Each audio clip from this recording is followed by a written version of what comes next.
has 25 sentences to translate. 25 sentences. Good morning, sir. to translate. हाँ ठीक है, good morning morning everyone.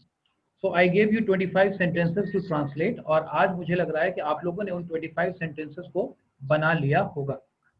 Yes, sir. Yes, sir. हाँ? Yes, sir. Yes, sir. अरे ये करूँ मैं एक मिनट भाई. Yes, sir. धुंधला हो गया, एक मिनट. हाँ, थैंक यू. चलिए तो अब हम लोग शुरू करें. Yes, sir. ठीक है.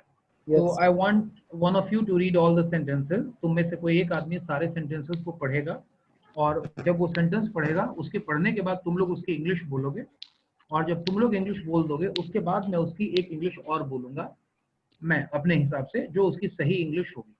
अब उसके बाद आप लोगों का कोई डाउट होगा, शायद तुम्हारा कैमरा ऑन नहीं है. अब उसके बाद तुम लोगों का कोई डाउट होगा तो उस डाउट को हम लोग कवर करेंगे और चीजों को डिस्कस करेंगे. पढ़ाई का सिस्टम सबको समझ में आ गया? Yes, sir. Yes, sir. तो Yes, sir. कौन है, चलिए कौन है जो हिंदी में सारे सेंटेंसेस को क्लियरली बोलेगा? Who wants to speak? There are 25 sentences. Who wants to speak all the 25 sentences one by one? कौन बोलेगा? Yes, sir. विवेक. चलो विवेक बोलेगा सारे सेंटेंसेस को. पहला सेंटेंस बोलो विवेक. मैं सुबह में जल्दी उठता हूँ. नहीं, जोर से बोलो, आवाज कम आ रही है. मैं सुबह में जल्दी उठता हूँ. चलिए इंग्लिश बोलिए सब लोग. I wake I up wake up early in the I morning. get up Wake up in the morning early. ठीक है. अब जब बोल लेंगे उसके बाद आप लोग चुप हो जाएंगे. उसके बाद मैं एक्सप्लेन करूंगा. I wake up या get up early in the morning.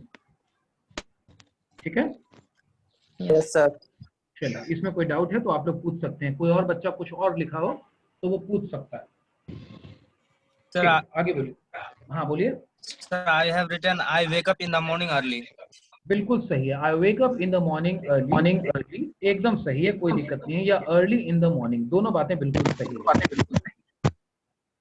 Next sentence. Next sentence बोलो विवेक. मैं सुबह में देर से नहीं उठता हूँ. ठीक है, बोलिए क्या होगा? I don't wake up late in the morning. Late in the morning. I don't wake up late in the morning. बिल्कुल सही है. आगे बोलो नेक्स्ट.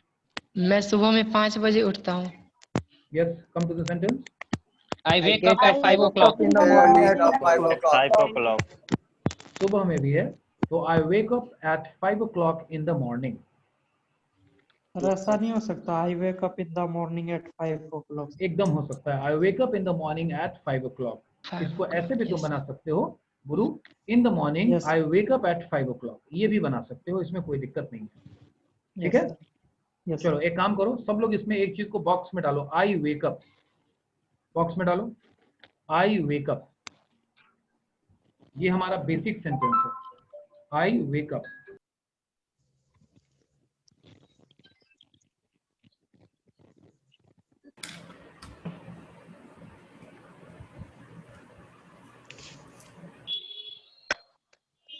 Yes.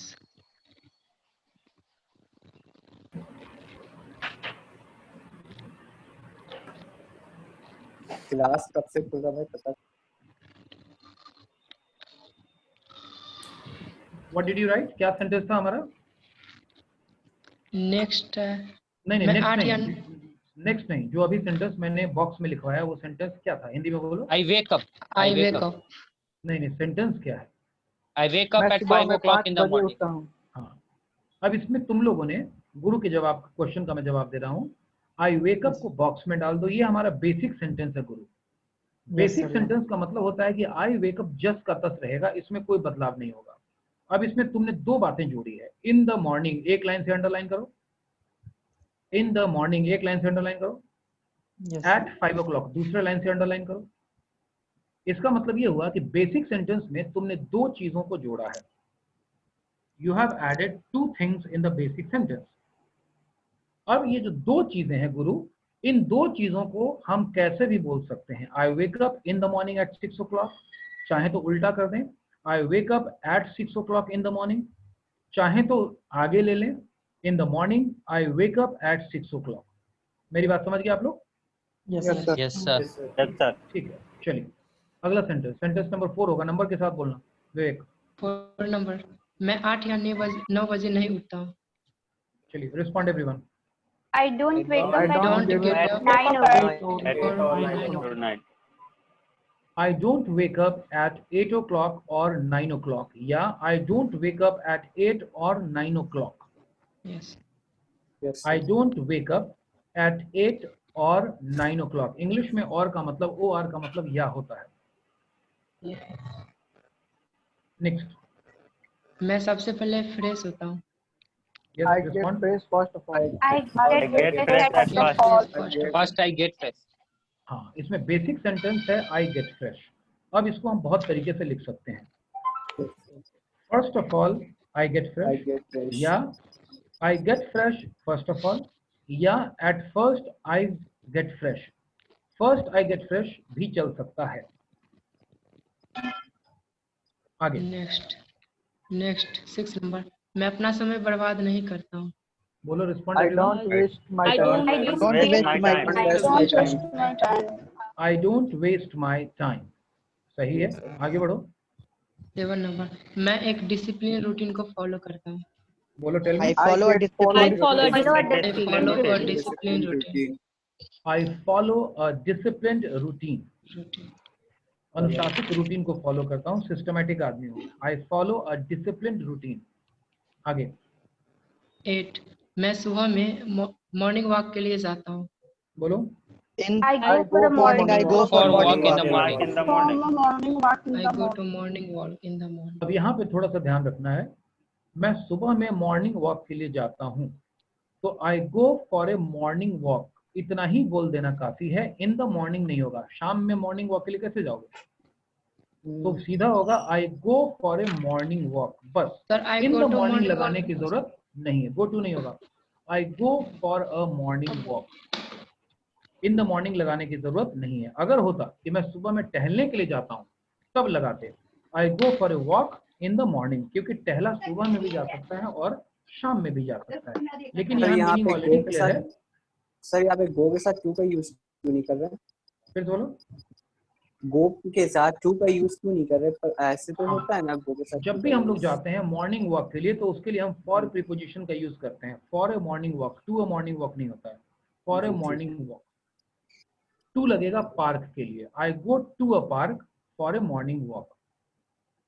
आगे मैं घर पर बेकार नहीं बैठता हूँ। क्या होगा? I don't sit at home. don't sit at home. Idle.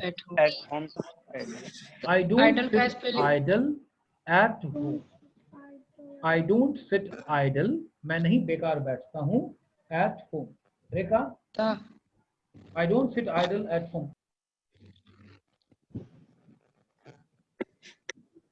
I don't sit idle at home। पानी दीजिए। I don't sit idle at home। Sir idle का स्पेलिंग क्या होगा? Ideally, ठीक है। आइडल मतलब बेकार बैठना, और एक होता है आइडियल। आपके आइडियल हो सकता है कोई बहुत बड़े आदमी हो, कोई बहुत अच्छे टीचर आपके आइडियल हो। आइडियल मतलब आदर्श। 10 नंबर, मैं पार्क में थोड़ा एक्सरसाइज करता हूँ।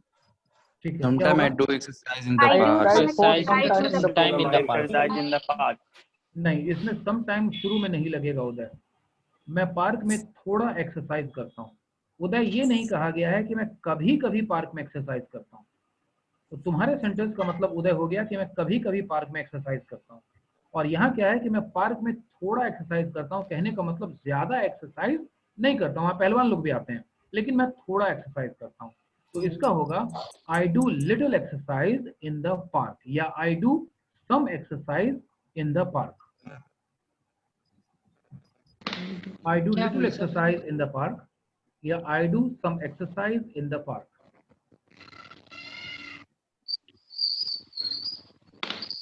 11 नंबर, बोलो। लेकिन मैं भारी एक्सरसाइज नहीं करता हूँ। हाँ बोलो। But I don't. I don't do tough exercise. I don't do heavy exercise. But I don't do tough exercise. But I don't do heavy exercise या tough exercise। but I don't do heavy exercise या tough exercise. 12 number. बोलो। मैं park में Excuse me, बच्चों को sir. खेलते हुए देख एक सेकंड एक बच्ची बोल रही है। What is your name? Saima. Sir, Madhvi. Sorry, Madhvi. Tell me. Sir, can we use hard instead of heavy? हाँ बिल्कुल यूज कर सकते हैं। टफ एक्सरसाइज, हार्ड एक्सरसाइज बिल्कुल यूज कर सकते हैं। Next 12 number. मैं पार्क में बच्चों को खेलते हुए देखता हूँ। क्या होगा? I watch children playing in the park. हाँ, आई वॉच भी यूज कर सकते हैं और यहाँ पर आप आई सी भी यूज कर सकते हैं। यहाँ दोनों वर्ड यूज किया जा I सकता है। see playing I children in see the park. Children playing in the park या I watch children playing in the park, दोनों बातें बिल्कुल सही है। सर यहाँ पे लुक क्यों नहीं होगा? लुक नहीं यूज किया जाता है। लुक का इस्तेमाल किया जाता है जब किसी चीज को देखना हो। देखो मेरे कलम को देखो, अब यहाँ मैं तुम्हारा किसी खास जगह पे ध्यान खींच रहा हूँ। अब कहूंगा look at this pen, look at this ring, इसको मत देखो, लुक एट दिस रिंग। अब मैं तुम्हारा ध्यान किसी खास जगह खींच रहा हूँ, तब मैं कहूंगा लुक एट, इधर उधर मत देखो, लुक एट मी। लेकिन जब हम इन जनरल देखते हैं तो हम उसे वॉच कहते हैं या सी कहते हैं। Am I clear the point? और सी का मतलब होता है नॉर्मल किसी चीज को देखना।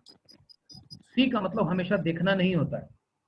हिंदी में भी तुम कई बार बोलते हो देखो एक काम करते हैं, तो तुमने यहाँ वर्ड बोला देखो एक काम करते हैं, देखो घर चला जाए, देखो बात खत्म करो। यहाँ तुम कुछ देखने के लिए नहीं कह रहे हो कि आंख से देखो, ये एक नॉर्मल बात है। देखो भाई जो हो गया सो हो गया, अब खत्म करो ना बात, क्यों खींच रहे हो। यहाँ जो तुम कह रहे हो देखो, यहाँ तुम आंख से किसी को कुछ देखने के लिए नहीं कह रहे हो। That is the point to be taken care of. और वॉच का मतलब होता है किसी को माइन्यूटली देखना, किसी को स्टडी करना, किसी को रीड करना। इसीलिए किसी अपार्टमेंट वगैरह में या किसी स्कूल कॉलेज में हॉस्टल में या कहीं बाहर में तुमको वॉचमैन मिलता है, सीमैन या लुकमैन नहीं मिलता है। वॉचमैन है, वॉचमैन तुमको वॉच करता है कि गेट पे क्यों खड़े हैं, किसके घर में जाना है, कहाँ जाना है, क्या मकान नंबर लिखे हैं, वो आपको वॉच करता है। तो वॉच का मतलब होता है केयरफुल किसी चीज को स्टडी करना। ठीक है, ठीक है बाबू? Yes sir. ठीक है, अगला सेंटेंस। नेक्स्ट। लेकिन मैं उन्हें डिस्टर्ब नहीं करता हूँ। But I don't disturb. But I don't disturb disturb them. बहुत अच्छा। But I don't disturb them. हाँ, but I don't disturb them, क्योंकि एक से ज्यादा बच्चे हैं इसलिए हमने देम यूज किया गया। मैं उन्हें डिस्टर्ब नहीं करता हूँ, आई डोंट डिस्टर्ब देम। आगे नेक्स्ट। बल्कि मैं उन्हें उत्साहित करता हूँ। क्या होगा? Rather, I Rather, I encourage them. बहुत अच्छा, Encourage them. बहुत अच्छा। rather I encourage them, rather I motivate them या I Sir, encourage them। Sir I do encourage him। Sir do नहीं लगेगा।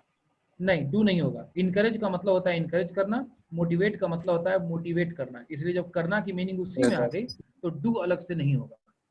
rather I I encourage motivate them। him। अगर मैं तुम्हें कहूँ मैं तुम्हें प्यार करता हूँ तो क्या कहते हो? मैं तुम्हें प्यार करता हूँ, अंग्रेजी क्या बोलोगे? I am love with you. क्या कहते हैं? I love you. देखा ये वाला अंग्रेजी सबका सही है। यहाँ कोई नहीं बोलता है कि आई डू लव यू, ये लाइन एकदम सही है कि सर इसमें तो दिखते हो जाएगा।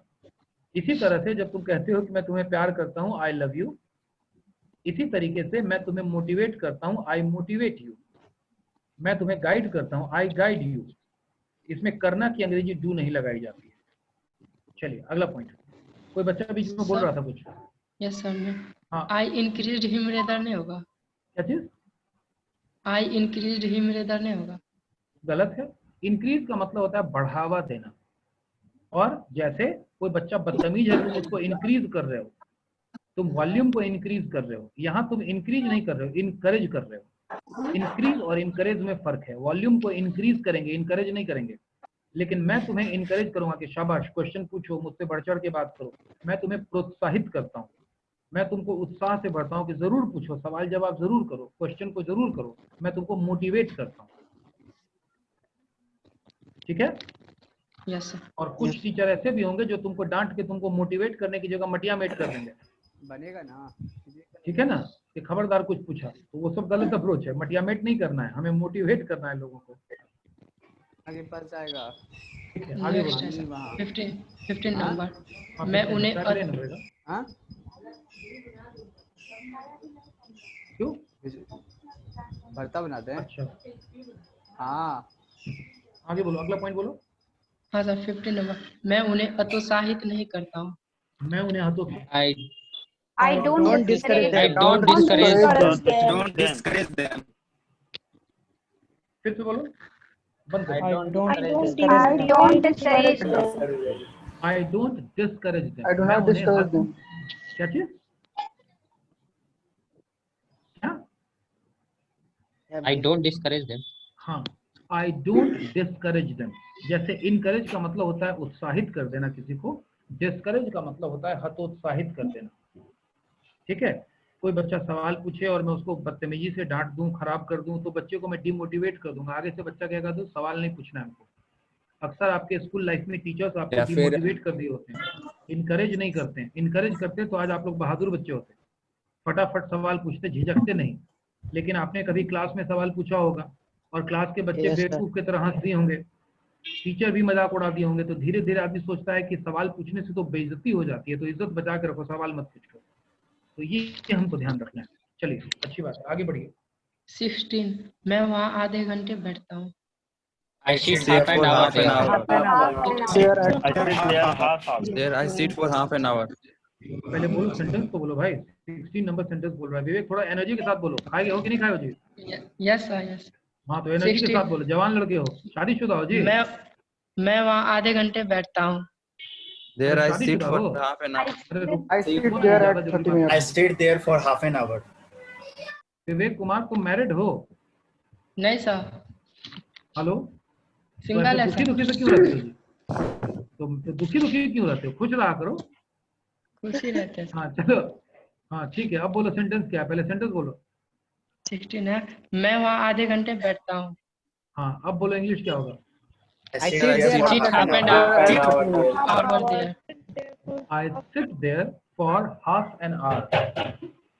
मैं वहाँ आधे घंटे बैठता हूँ। I sit there for half an hour. ठीक है आगे बोलो। मैं वहाँ ज्यादा देर तक नहीं बैठता हूँ। बोलो क्या I होगा? don't sit there.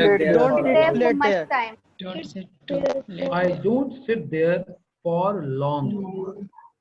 ठीक है? Much longer नहीं होगा सर। नहीं, for long। यहाँ for long का मतलब हो गया ज्यादा देर तक मैं नहीं बैठता हूँ। I don't sit there for long। इसको ध्यान रखना, यहाँ long का मतलब लंबा नहीं है। Sit there for long का मतलब होता है ज्यादा देर बैठना। Don't sit there for long का मतलब होता है ज्यादा देर तक नहीं बैठना। Sir, बच्चा बीच too में late नहीं बोल रहा होगा. है। I don't sit there too late. नहीं, टू लेट का मतलब होता है देर से। यू केम टू लेट, तुम काफी देर से आए। 9 बजे आना था, तुम 10 बजे आए, इसको कहते हैं लेट। और इसका देर सही तक क्या होगा बैठना। सर? क्या जी? इसका सही सेंटेंस क्या होगा?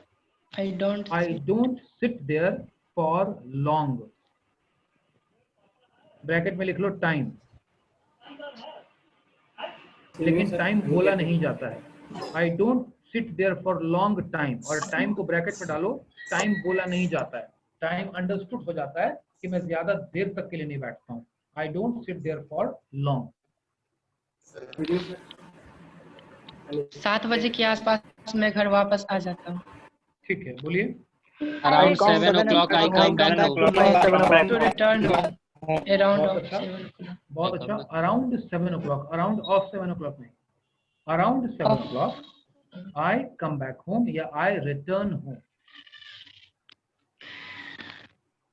Around 7 o'clock I return home या I come back home. Next So, मैं बोलो, एक कुछ बच्ची बोल रही है, बोलो। so I returned home for around 7 o'clock. Wrong, wrong. Around 7. Wrong. So around I return, returned नहीं, आई रिटर्न होम अराउंड 7 o'clock।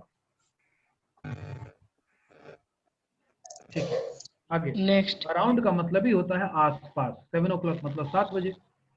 तो आई रिटर्न होम, मैं घर वापस आता हूँ अराउंड 7 o'clock, 7 बजे के आसपास, जिसे हमने बोला है सबसे 7 बजे के लगभग या लगभग 7 बजे के आसपास। हाँ जी आगे बोलिए। सबसे पहले मैं जमीन पर से अखबार उठाता हूँ। क्या होगा?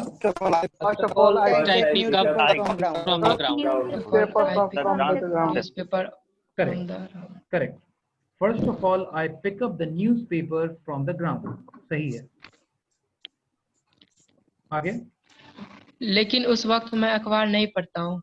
बोलो. But I don't But read at that time, Don't I read read the the newspaper newspaper. at that time. But I don't read the newspaper at that time. At that time को कोई शुरू में भी लगा सकता है. But at Yes, sir, that time that- I don't read the newspaper.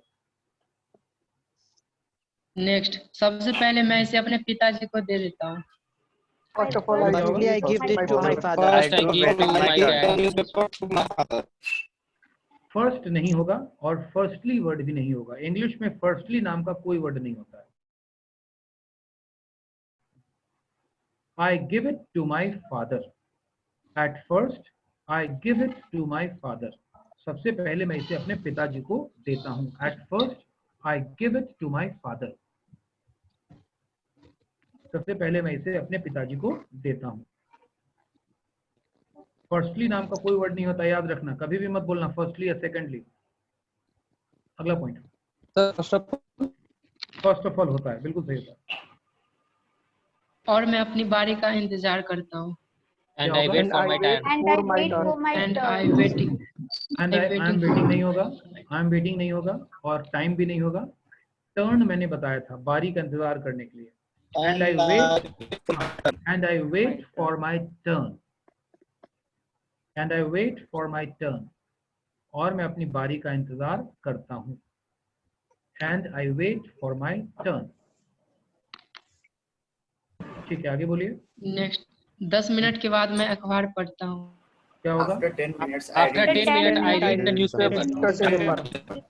I After read 10 the minutes. newspaper after 10 minutes. After 10 minutes, I read the newspaper. Yeah, I read the newspaper after 10 minutes. Next, मैं चाय नहीं पीता हूँ. क्या होगा? I don't take Drink tea. I don't take tea. I don't take tea. मैं चाय नहीं पीता हूँ. I don't take tea. लेकिन मैं एक गिलास दूध पीता हूँ. क्या होगा? But I drink one glass of milk. Drink a glass of milk. Drink के जगह अच्छा होगा आप लोग टेक वर्ड का इस्तेमाल करें. लेकिन ड्रिंक भी चल जाएगा. But I take a glass of milk. Take a glass of milk का मतलब ही होता है दूध पीना. But I take a glass of milk या but I drink a glass of milk. Drink के बदले में आप लोग टेक वर्ड का इस्तेमाल करिए. ड्रिंक को ज्यादा बोला जाता है वाइन या इंटॉक्सिकेटेड ड्रग्स को लेने के लिए. शराब वगैरह पीते हैं तो वहाँ पे बोलते हैं कि ड्रिंक. बीच में बिल्कुल नहीं बोलोगे. जब तक मेरी आवाज आती है एकदम चुप रहोगे. मेरे बोलने के बाद बोला करोगे कभी भी. मैं जब बोलता हूँ हमेशा कुछ नॉलेज की ही बात बोलता हूँ. कान खोल के एकदम रखिए.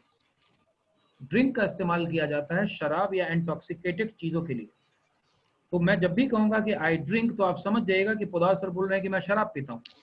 और फिर मैं बोलूंगा आई ड्रिंक टी या आई ड्रिंक जूस, तब आप कंफ्यूजन रहेंगे. अच्छा था जूस पीते हैं शराब नहीं पीते हैं. क्योंकि आई ड्रिंक का मतलब ही निकल जाता है कि मैं शराब पीता हूँ. इसीलिए जूस पीना हो, दूध पीना हो, चाय पीना हो, लस्सी पीना हो, हम कहते हैं आई टेक या आई हैव. ड्रिंक हम केवल तभी बोलते हैं जब हमें इंटॉक्सिकेटेड चीज, नशीली चीजें पीनी होती है. अब बोलो कौन बच्चा बीच में बोल रहा था? अभिषेक जोर से बोलो. अभिषेक बोलो. सर इसका इंग्लिश अगर लिखे हैं सर हम but I take 1 glass of milk. हाँ ठीक है. But I take 1 glass of milk या a glass of milk. 1 glass of milk की जगह अ ग्लास ऑफ मिल्क बोलना चाहिए. अभिषेक, 1 हम कहाँ पर बोलेंगे? जब कभी भी हमको नंबर पर फोकस होना हो ना, नंबर. ठीक है, ध्यान रखना. जैसे तुमने 2 ग्लास पिया, उसने 4 ग्लास पिया, मैंने 1 ही ग्लास पिया. अब यहाँ पूरा मामला पीने पर नहीं है. यहाँ पूरा मामला है 4, 3 और 1 पर. यहाँ पर मैं कहूंगा you took 4 glasses of water, she took 3 glasses of water and I took 1 glass of water. जब नॉर्मल स्टेटमेंट है कि मैंने 1 ग्लास पानी पिया तो I took a glass of water. यहाँ हमारा जोर 1 या 2 पर नहीं है. तो जब हम लोग नंबर पर फोकस्ड नहीं होते हैं तब हम अ बोल देते हैं. और जब नंबर पर बहुत फोकस होना पड़ता है, जैसे मैं कहता हूँ कि आई हैव अ पेन, भाई मेरे पास कलम है. एक नॉर्मल बात में कह रहा हूँ कि I have a pen in my hand. लेकिन अगर कोई बोले कि I have 3 pens, I have 7 pens, तब मैं कहूंगा आई हैव 1 पेन. जब नंबरिंग का मामला आता है तब हम 1 2 3 शुरू करते हैं. अगर नंबरिंग बोलना हमारा इंटेंशन नहीं है तब हम वहां पर अ का इस्तेमाल करते हैं। ये पॉइंट अंडरस्टूड है Abhishek? Yes sir, okay sir. चलिए अगला पॉइंट, हो गया। Completed. अगला सेंटेंस यस सर, डन। पूरा हो गया? Yes. परफेक्ट। अब बताइए आप में से किन किन लोगों का गलत हुआ? जिनका भी गलत हुआ वो अपने चेहरे के पास लाके मेरे को हाथ दिखाइए, ऐसे। जिनका भी गलत हुआ मैं जरा देखना चाहता हूँ, कहीं भी एक भी गलत हुआ है तो मैं उसको देखना चाहता हूँ। आयुष तुम्हारा अच्छा गलत है, गलत है। आकाश तुम्हारी कोई गलती नहीं है, दिख नहीं रहा है तुम्हारा कैमरा। सर तुम्हारा हाथ उठाओ, नहीं दिख रहा मेरे को। नो सर, नहीं गलत है। बहुत अच्छी बात है। गुलशन तुम्हारा भी हाथ नहीं दिख रहा है मेरे को। गुलशन सारा सारा सही है तुम्हारा? Yes sir. ठीक है, वेरी गुड। बाकी के लोगों का हाथ दिख रहा है मेरे को, ऑल राइट, नो प्रॉब्लम। ठीक है, गलतियां होनी भी चाहिए, कोई प्रॉब्लम नहीं है, ऑल राइट। अब आप में से जिन जिन लोगों को गलतियां समझ में आ गई वो लोग अपना हाथ नीचे कर लीजिए, और तुम में से जिनको गलती समझ में नहीं आई है कि सर आपने कहा और मैंने वैसा कर दिया लेकिन गलत क्यों है, ये क्यों का जवाब नहीं मिला, वो लोग हाथ उठाइए और अपना सवाल करिए। आपका पूरा डाउट खत्म हो जाना चाहिए। सर एक कंफ्यूजन है, पूछ सकते हैं? हाँ हाँ बिल्कुल पूछो, और उसी पूछने के लिए मैं पूरा मौका दे रहा हूँ। एक्सरसाइज का मीनिंग होता है EXERCISE, और फिर चैप्टर में जो एक्सरसाइज होता है उसका भी वही मीनिंग होता है। हाँ, तो फिर दोनों में एक्सरसाइज अर्थ का क्या है? मतलब बता रहा हूँ।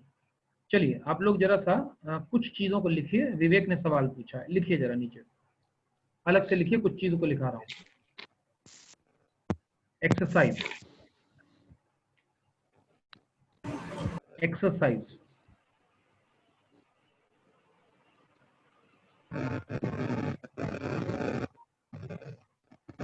एक्सरसाइज के बगल में लिखिए अभ्यास।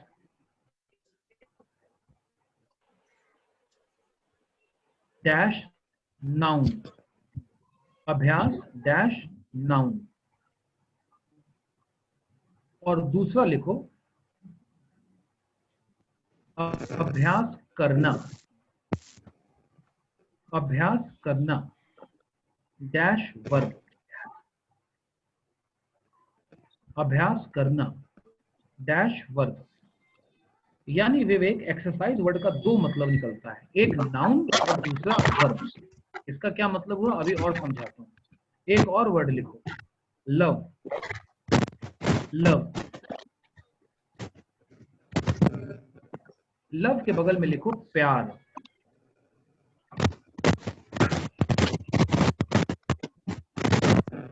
और लिखो नाउन, प्यार नाउन है, और दूसरा लिखो प्यार करना, ये वर्ब है।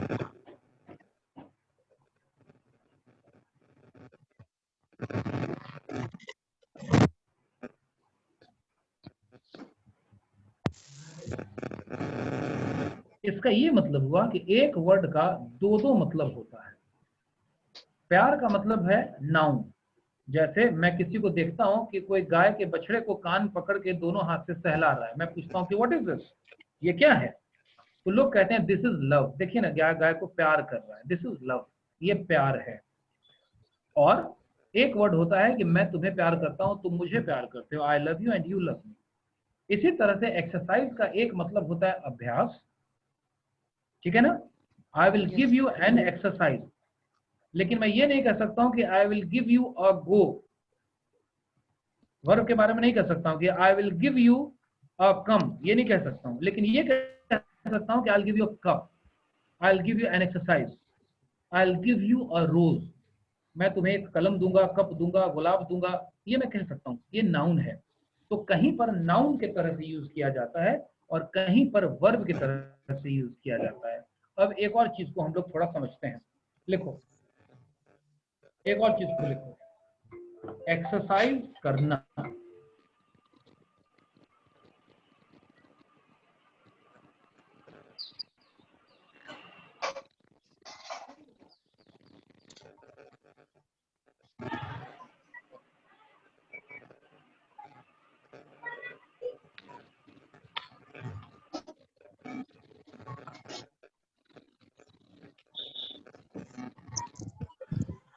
हूँ।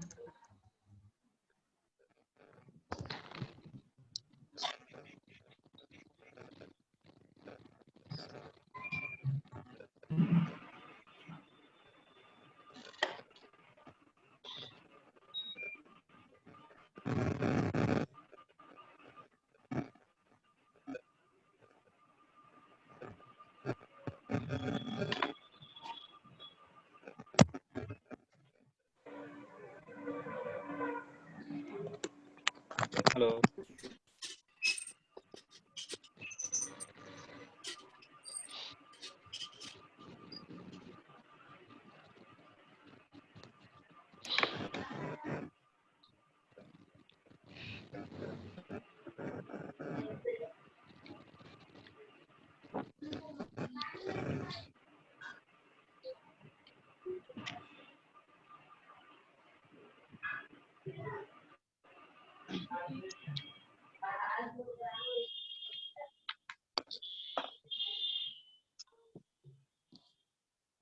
हाँ, so you wrote exercise, what did you right? क्या लिखा तुमने? एक्सरसाइज। एक्सरसाइज, एक्सरसाइज करना, एक्सरसाइज नहीं, एक्सरसाइज करना। अब इसकी 3 अंग्रेजी होती है, लिखो। पहली अंग्रेजी होती है एक्सरसाइज करना। अगर हमको वर्ड कभी बनाना पड़े कि मैं एक्सरसाइज करता हूं, ठीक है ना, तो इसका 3 अंग्रेजी होता है। क्या क्या अंग्रेजी होता है? लिखो। टेक एक्सरसाइज, क्या बोले सर? Take exercise. दूसरी अंग्रेजी लिखो, डू एक्सरसाइज। और तीसरी अंग्रेजी लिखो, एक्सरसाइज।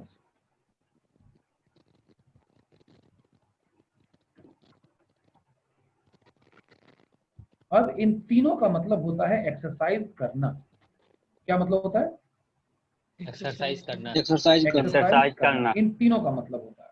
अब जब मुझे सेंटेंस बनाना हो तो नीचे में लिखो आई एक्सरसाइज, अंडरलाइन कर दो। एक्सरसाइज को अंडरलाइन कर दो। अब दूसरा लिखो आई टेक एक्सरसाइज, इसमें टेक एक्सरसाइज को अंडरलाइन करो। और तीसरा लिखो आई डू एक्सरसाइज, इसमें डू एक्सरसाइज को अंडरलाइन करो।